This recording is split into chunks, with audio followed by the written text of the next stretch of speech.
the Second World War, 1933 to 1945. These are the core objectives for the chapter. Please make sure that you review them as you're reading the chapter. When we look at World War II, there's been a saying among historians for decades that the seeds of World War II were sown out of World War I. And that, in many cases, is very true. If we would remember the chapter on World War I, that Treaty of Versailles really seemed to be a very punitive treaty for Germany, and the Germans felt very betrayed by that treaty because they thought that the treaty should be based on the 14 points, and that was what they had agreed to. They never felt that they had been truly defeated in the war, and then they are having to pay these huge reparations that are going to devastate their economy and, of course, help bring the Nazi powers, the Nazi leadership to power. Also over in Japan, beginning in the late 1920s, we see the Japanese becoming much more imperialistic. As they've gotten stronger economically, they have decided that they should control the Pacific, and they created this concept known as the Greater East Asia Co-Prosperity Sphere. And basically the goal of the Co-Prosperity Sphere was for the Japanese to control all of East Asia's economy. And that, of course, would entail, in many cases, them invading and taking over other islands and also China. So we see that these roots begin really in the 1920s, moving into the 1930s. The war doesn't just suddenly start in 1939. Beginning after World War I, as we were just saying, we really had this rise of dictators in many of the major countries in the world. As we were just discussing with the Japanese, they're becoming much more imperialistic. And in the early 1920s, they get a new emperor, Emperor Hirohito. Hirohito is a very young man. You can see his picture there in the top corner of the slide. And he is greatly influenced by the military, and the major player in the military at this time was General Tojo, and General Tojo even becomes his premier, or basically his prime minister. And many believe that Tojo actually had more power than Hirohito in the 1920s and 1930s, and really through the war. But he's greatly influenced by them and really follows their path to militarization. In Italy, we see the Italian economy had a difficult time after World War I, and that set up the rise of the fascists coming to power in Italy. Benito Mussolini, who was a fascist dictator of Italy, came to power actually in 1923, so 10 years before Hitler came to power. Mussolini was very popular when he first came to power because he got the government operating in a more efficient manner, and the people were very excited about that. Their economy began to rebound, but it was a false economic rebound because it was really built on Mussolini just building a war machine. One of the things that Mussolini wanted to do was to rebuild the great Roman Empire. He had this idea that Italy should go back to, the ways of being the major player that it was in ancient times. And as part of that, he decided that he's been building up his military, and in 1935, he decided to try it out by invading Ethiopia, which, of course, in ancient times had been invaded and taken over by Rome. When Mussolini invaded Ethiopia, Ethiopia and Italy are both members of the League of Nations. So the Emperor of Ethiopia appealed to the League of Nations for assistance. The League of Nations ordered Mussolini to withdraw his troops from Ethiopia, and Mussolini's response basically was to withdraw from the League of Nations. So we're beginning to see the cracks in the League of Nations, that there's really no enforcement power behind the dictates of the League. The United States' response to this invasion was just a hands-off policy. It had nothing to do with us. We are in the midst of the Great Depression, and so we did not even make any statements regarding this invasion. Of course, one of the most notorious dictators that came to power after World War I was Adolf Hitler. Adolf Hitler actually was not even German. He was actually Austrian, but he had joined the German military in World War I, and he was very enamored with Germany. And he was also, of course, very bitter about the unfair Treaty of Versailles. Hitler joined the Nazi Party when it was really just this kind of fringe party that did not have a great deal of following in the early 1920s. But under Hitler's leadership, it became much more well organized, and as the economic crisis continued in Germany, the party began to gain more and more power and more interest from regular people.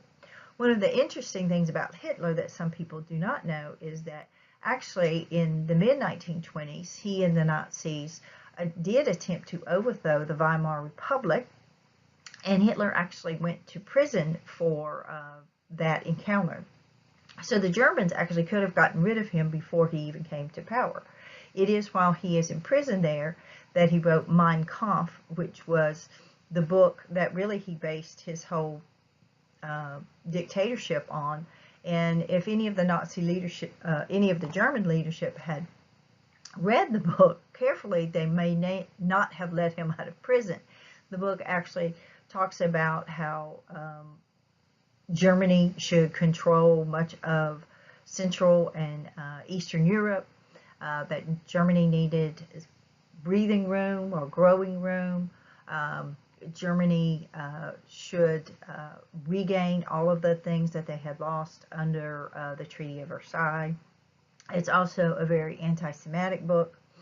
It became a bestseller in Germany. A lot of people read it. Hitler was actually released from prison early for good behavior, even after he had tried to overthrow the government.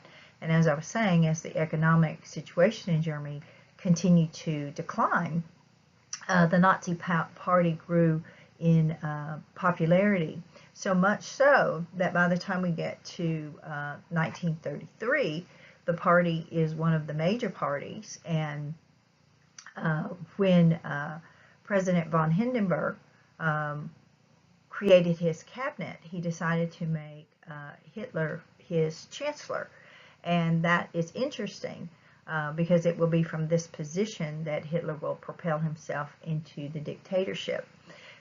A lot of people don't realize that Hitler came to power legitimately. He was legitimately appointed by von Hindenburg. And then when von Hindenburg died, because of Hitler's ability to consolidate his power and intimidate his political rivals, he was able to go to the German parliament and convince them to merge the position of chancellor and president into one position and name him to that position. And that is when he became the Führer of Germany, which of course we know was simply a dictatorship. So Hitler assumed power in Germany in 1933, and he really began testing the strength and the power of the League of Nations very early. By 1935, he announces that he has, in defiance of the Treaty of Versailles, created an air force. He has begun rearming the country. He drastically increased the size of the army, which was also a direct violation of the Treaty of Versailles. The response from Great Britain and France was nothing. The response from the League of Nations was nothing. At this point, most of Europe was still trying to recover from World War I. Europe, too, is in a depression, and so they are just hoping that Hitler will stay within certain boundaries. They're not ready to go back to war.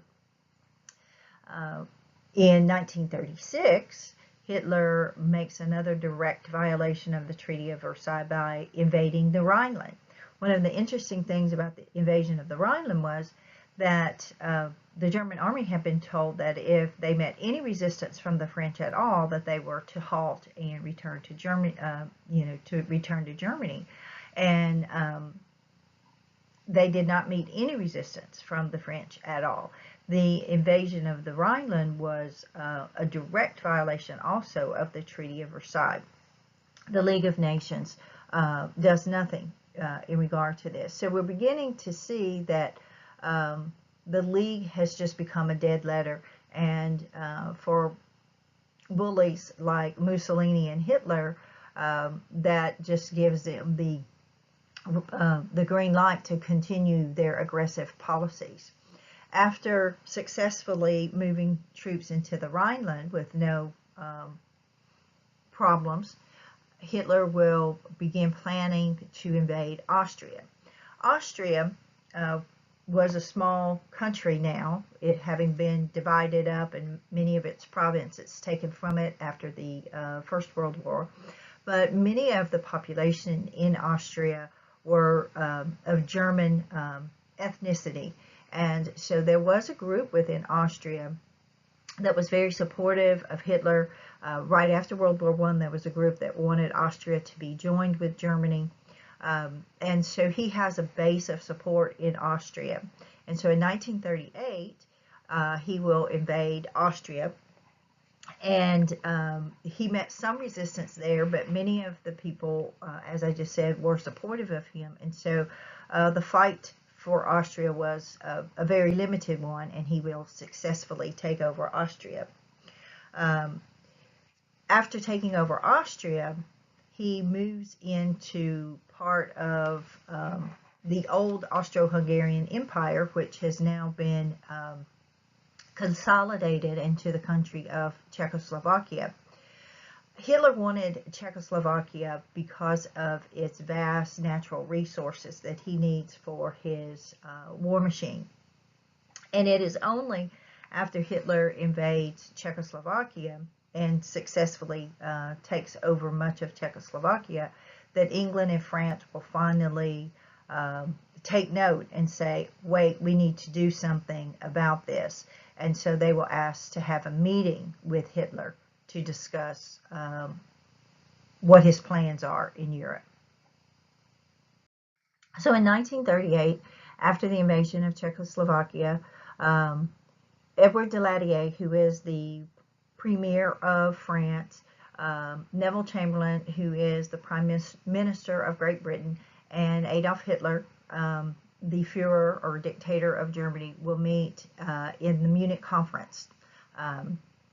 Basically, Hitler tells them a tale, and they believe it because they want to believe it. He tells them that he has no intentions of continuing to be aggressive, that he has gotten everything that he needed, everything that he wanted, everything that he felt legitimately belonged to Germany, and if they would recognize his control over Austria and Czechoslovakia, that that was all he wanted, and he would not continue invasions. Well, Britain and France wanted to hear that because they're not ready financially, economically, or militarily for another conflict. So they agree to this. We call this appeasement. Appeasement is giving in to an enemy in order to try to avoid war. And so they're saying, yes, we are going to let you have this, and then you agree not to do this other thing. They greatly believed, because they really wanted to believe Hitler would be true to his word. Chamberlain even came home after that, and he made a speech, and he said that they had been able to maintain peace with honor. Now, I don't know how honorable it was to give up the Czechoslovakian people to Hitler, but according to Chamberlain, they had been able to maintain peace with honor. It was a very smart move on Hitler's part because it got the English and the French off his back, so he can continue planning one of his other upcoming ideas, which was to invade Poland. Poland, of course, was a huge sticking point for the Germans. The recreation of Poland had cost Germany vast amounts of territory, and Hitler wanted it back. However, Hitler also knows that if he invades Poland, he's going to have problems with Russia, because that was the whole point of creating Poland, was to separate Russia and Germany. So he decides that he will meet with the dictator of Russia, Joseph Stalin, and basically kind of propose an alliance between Russia and Germany, which was interesting because the Nazis do not like communists almost as much as they don't like Jews and other folks, but they definitely don't like communists. But Stalin and Hitler will meet, and they come up with what is known as the Russo-German Pact. And basically, in the Russo-German Pact, they agreed to divide up Poland, that Russia would get the eastern parts of Poland and Germany would get the western parts of Poland. They agreed that they would not attack each other. And so this gave Hitler the green light to go ahead with his planned invasion of Poland.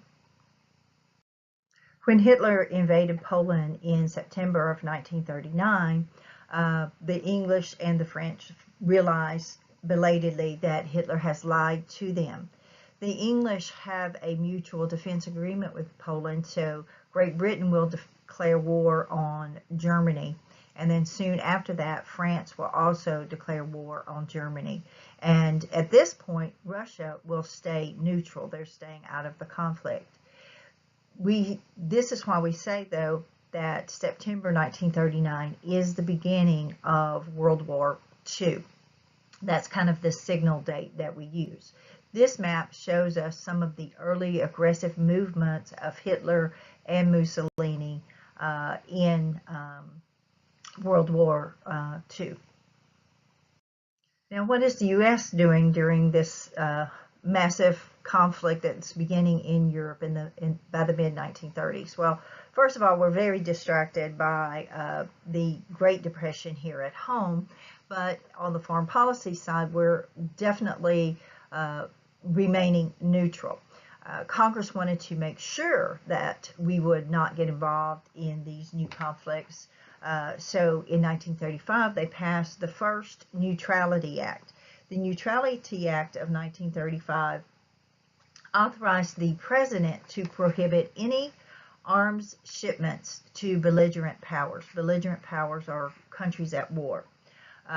It also gave him the power to place an embargo on those countries, saying that we would not trade with them. And it also forbade Americans from traveling on ships of belligerent nations. So basically what we're seeing in the Neutrality Act of 1935 is we don't want to have another Lusitania incident that was a contributing factor to the U.S. getting involved in World War I. We don't want to continue those practices that we did in the early 20th centuries, trading with Britain and France and not with Germany, that contributed to bad feelings between the U.S. and Germany, which led to that war. So this is designed to keep us from making those same mistakes we thought that had brought us into World War I. In 1936 and 1937, there are two more Neutrality Acts that give the president some broader powers to keep us out of war.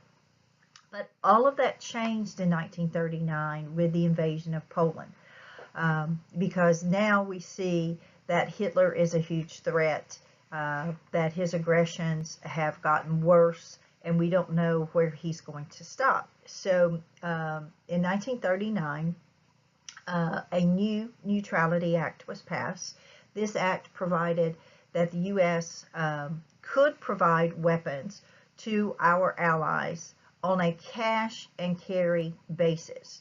Now what this means is they have to pay cash up front and they have to come get it in their own ships. Remember, they still had not repaid us from the many of the war debts that they owed from World War I, and we don't want to put American ships in danger and American sailors in danger, which might cause us to get involved in World War II. So we said, we will sell goods to you because we want England and France to defeat Hitler, but we want to just make money off of the war. We're not going to get involved beyond selling you the goods that could help you win the war. Cash and carry worked for about a year and a half or so before we'll have to move to a new plan. But it is with the beginning of this cash and carry where we are actually selling war materials to Great Britain and France that we begin to really see the ends of the Great Depression. Moving into 1940, though, things are really not looking good for American allies. After a brief halt of fighting, after Hitler was able to take over Poland in the fall of 1939, through the winter, they had what they called the Sitzkrieg, where there was really nothing going on.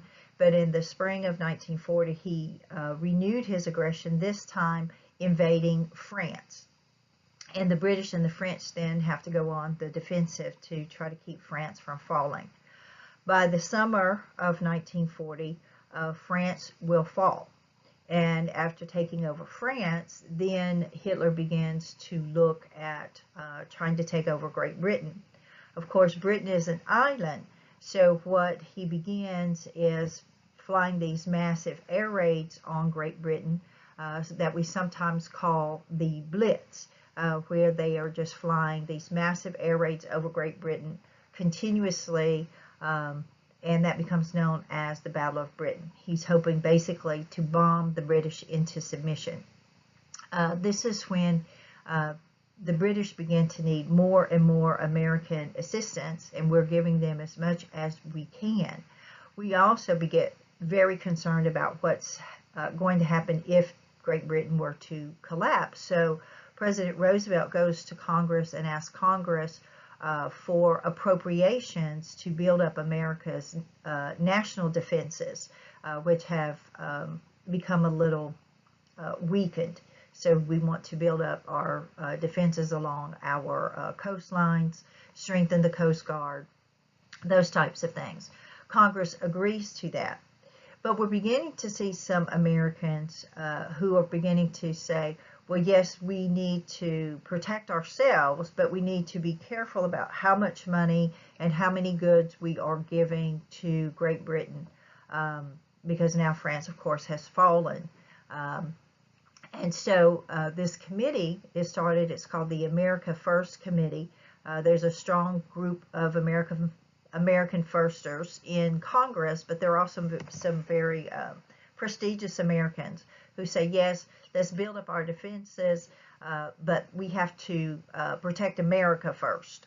We need to make sure we have all the things we need before sending those to the British to defeat Hitler. Charles Lindbergh, the famous pilot, was one of the most famous American First committee members. Another thing that happens in late 1940, early 1941, is that Hitler will break his agreement with Stalin, and he will also invade the Soviet Union. So America also begins trying to send some goods to the Soviet Union, which we had not had a relationship with really since it had become communist in 1917. By the end of 1940, things are looking really bad. The British are really on their last legs. France has totally collapsed. The Russians are now engaged in conflict with the Germans, and Winston Churchill, who became the Prime Minister of Great Britain after Great Britain entered World War II, Churchill has a private meeting with President Roosevelt and says, look, we appreciate everything that you've done for us. American assistance has helped to keep British planes in the air. It has helped us defend our homeland, but we are simply out of money. We cannot continue this cash and carry situation. But if we don't have American assistance, we cannot continue the fight against Hitler, and we will have to surrender. So Roosevelt says, well, we've been kind of testing the waters here. Let me see what we can do. And so he goes back and he meets with key congressmen, and they create the Lend-Lease Act. And the Lend-Lease Act will be passed by Congress and signed by the President in March of 1941. The Lend-Lease Act established that the U.S. could provide weapons to any nation whose defense was considered vital to us. So any country, if we feel that we need them, we can provide them with weapons. And the president would have the authority to decide that. He would not have to ask Congress. The president could decide this country is vital to our self-defense, so we can provide weapons to that country. Now what that means is they no longer have to pay up front. They no longer have to use their vessels to get that. We do begin transporting more and more goods to Great Britain, and to a smaller degree to the Soviet Union. We are never able to get enough goods to the Soviet Union because of where they are located and how much control Hitler had over that region. But we did send the Soviets some weapons under the Lend-Lease Act.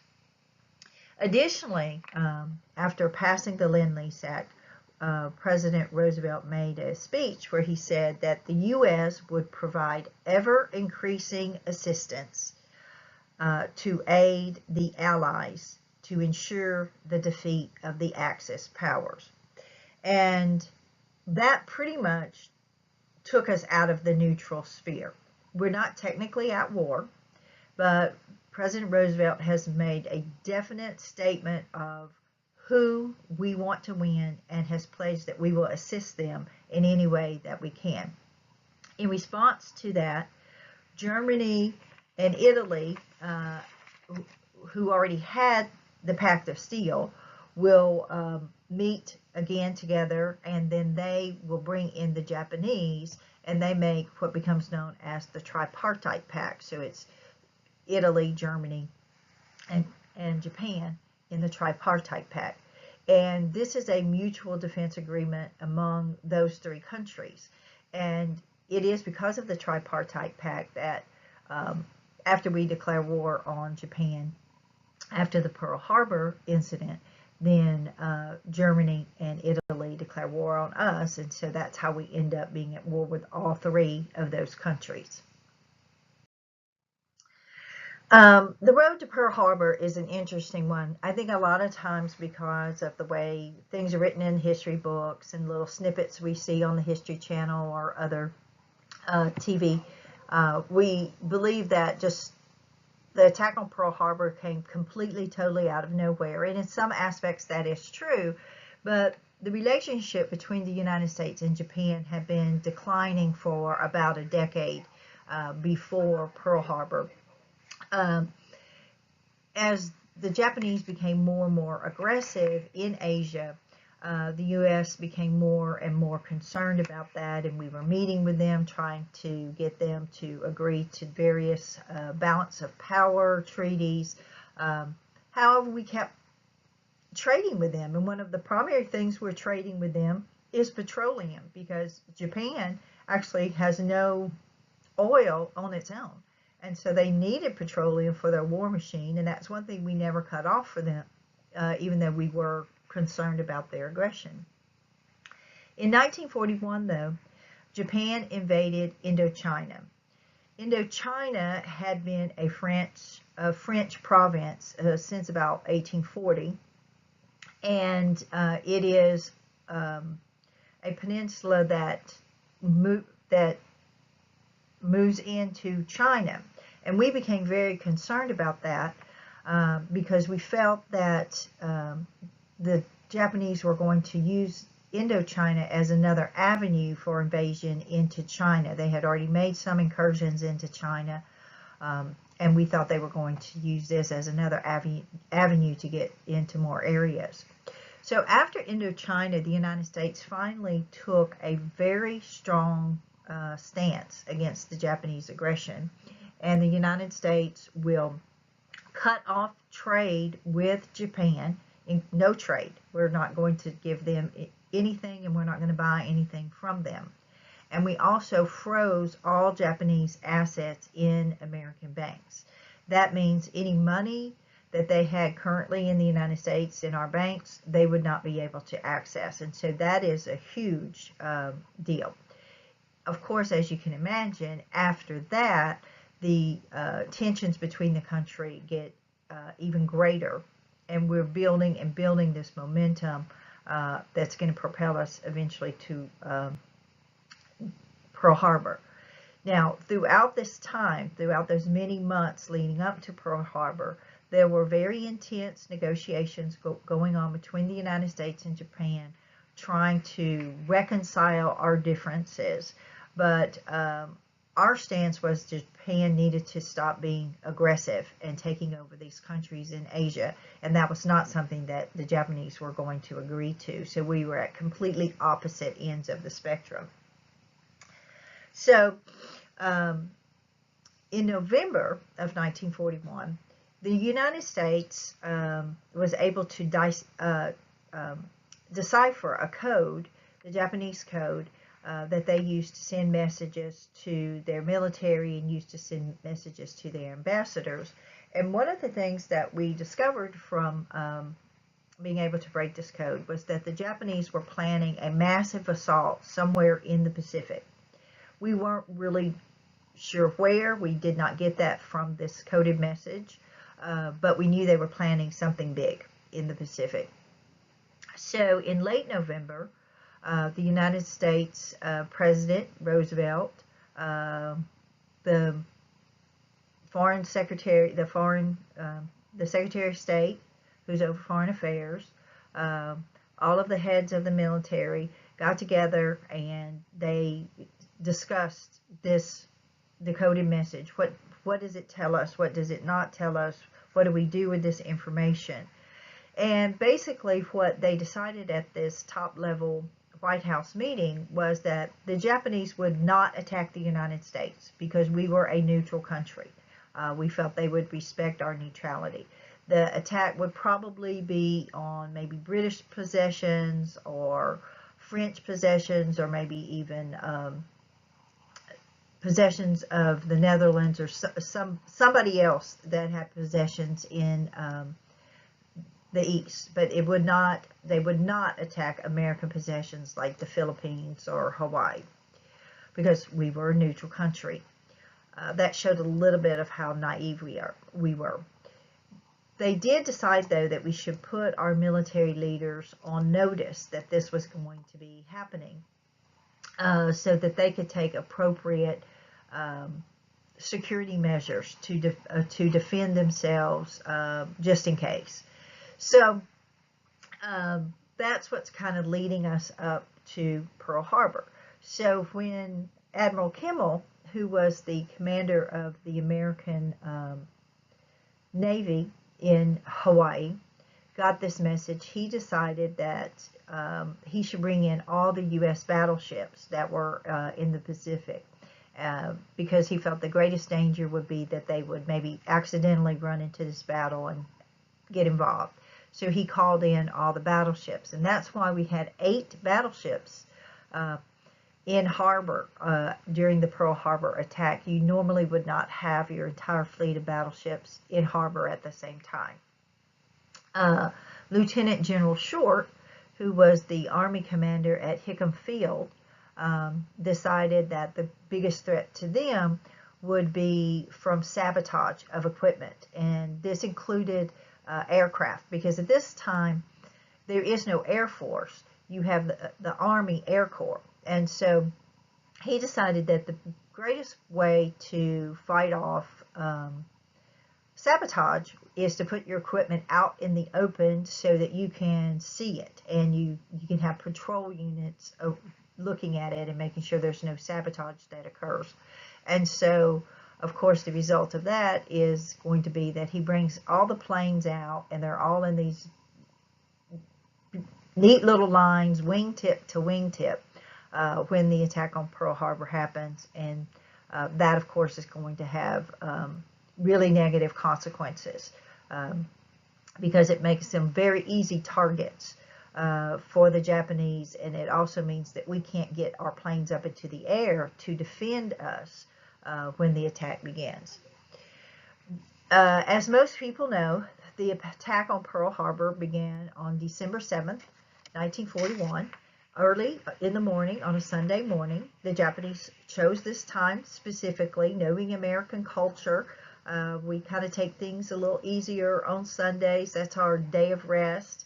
We maybe sleep in a little bit later, go to church, and just kind of relax a little. So they knew that this would not be a day that we would be at our most alert.